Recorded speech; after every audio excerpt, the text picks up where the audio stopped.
जय माता दी। आप सभी को हरितालिका तीज की बहुत बहुत शुभकामनाएं। हरितालिका तीज का व्रत हर साल भाद्रपद मास के शुक्ल पक्ष की तृतीया तिथि को मनाया जाता है। इस दिन महिलाएं निर्जल और निराहार उपवास रखती हैं। इस व्रत को करने से भगवान शिव और माता पार्वती का आशीर्वाद भी प्राप्त होता है। जीवन के सभी कष्ट दूर होते हैं और हरितालिका तीज का व्रत भगवान शिव और माता पार्वती के अटूट रिश्तों को ध्यान में रखकर किया जाता है। इस दिन महिलाएं 16 श्रृंगार करके पूजा करती हैं और अखंड सौभाग्य का आशीर्वाद भी प्राप्त करती हैं। इसके बाद हरितालिका तीज की कथा सुनती हैं। हरितालिका तीज की कथा सुनने और पढ़ने मात्र से ही भगवान शिव और माता पार्वती का आशीर्वाद मिलता है। सुख शांति और समृद्धि में वृद्धि होती है। यह कथा बहुत ही पवित्र मानी जाती है, इसलिए इस दिन हरितालिका तीज की कथा अवश्य पढ़नी या सुननी चाहिए। प्रिय भक्तों, आज के इस वीडियो में मैं आपको सुनाऊंगी हरितालिका तीज की व्रत कथा। तो आइए आरंभ करते हैं। एक बार कैलाश पर्वत के शिखर पर माता पार्वती जी ने महादेव जी से पूछा, हे प्रभु, मुझसे आप वह गुप्त से गुप्त बात बताइए जो सबके लिए सब धर्मों से भी सरल तथा महान फल देने वाली हो। हे नाथ, यदि आप प्रसन्न हैं तो आप उसे मेरे सम्मुख प्रकट कीजिए। हे जगन्नाथ, यदि आप आदि मध्य और अंत रहित हैं, आपकी माया का कोई पार नहीं है, आपको मैंने किस भांति प्राप्त किया है? कौन से व्रत, तप या दान के पुण्य फल से आप मुझको वर रूप में मिले हैं? कृपया करके मुझे बताइए। तब महादेव जी देवी जी से कहने लगे, सुनिए, मैं आपके सम्मुख उस व्रत को कहता हूँ जो परम गुप्त है।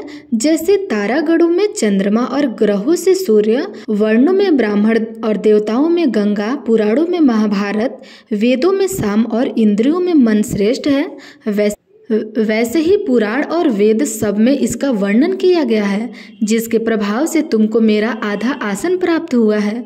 हे प्रिय, उसी का मैं तो वर्णन करता हूँ। सुनो, भाद्रपद मास के शुक्ल पक्ष की हस्त नक्षत्र शनियुक्त तृतीया यानी तीज के दिन इस व्रत का अनुष्ठान मात्र करने से सब पापों का नाश हो जाता है। तुमने पहले हिमालय पर्वत पर इस महान व्रत को किया था जो मैं तुम्हें सुनाता हूँ। पार्वती जी बोली, हे प्रभु, इस व्रत को मैंने किस लिए किया था यह मुझे सुनने की इच्छा हो रही है, तो कृपया करके मुझे सुनाइए। तब शंकर जी बोले, आर्यावर्त में हिमालय नामक एक महान पर्वत है जहाँ अनेक प्रकार की भूमि अनेक प्रकार के वृक्षों से सुशोभित है, जो सदैव बर्फ से ढके हुए तथा गंगा की कलकल ध्वनि से शब्दमान ओम रहता है। हे पार्वती जी, तुमने बाल्यकाल में उसी स्थान पर परम तप किया था और 12 वर्ष तक के महीनों में जल में रहकर तथा वैशाख महीने में अग्नि में प्रवेश करके तप किया और श्रावण के महीने में बाहर खुले मास की हस्त नक्षत्र युक्ति तृतीया के दिन तुमने मेरा विधि विधान से पूजन किया तथा रात्रि को गीत गाते हुए जागरण किया। तुम्हारे उस महाव्रत के प्रभाव से मेरा आसन डोलने लगा। मैं उसी स्थान पर आ पहुंचा जहां तुम और तुम्हारी सखी दोनों थी। मैंने आकर तुमसे कहा, हे वरानने, मैं तुमसे प्रसन्न हूँ, मांगो, तुम मुझसे वरदान में क्या मांगना चाहती हो? तब तुमने कहा कि हे देव, यदि आप मुझसे इतना ही प्रसन्न है तो आप मेरे पति हो। मैं तथास्तु ऐसा कहकर के कैलाश पर्वत को चला गया और तुमने प्रभात होते ही मेरी उस बालू की प्रतिमा को नदी में विसर्जित कर दिया।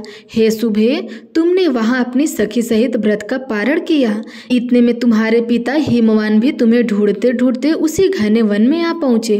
उस समय उन्होंने नदी के तट पर 2 कन्याओं को देखा तो वे तुम्हारे पास आ गए और तुम्हें हृदय से लगाकर रोने लगे और बोले, बेटी, तुम इस घने जंगल में क्या कर रही हो और क्यों चली आई हो?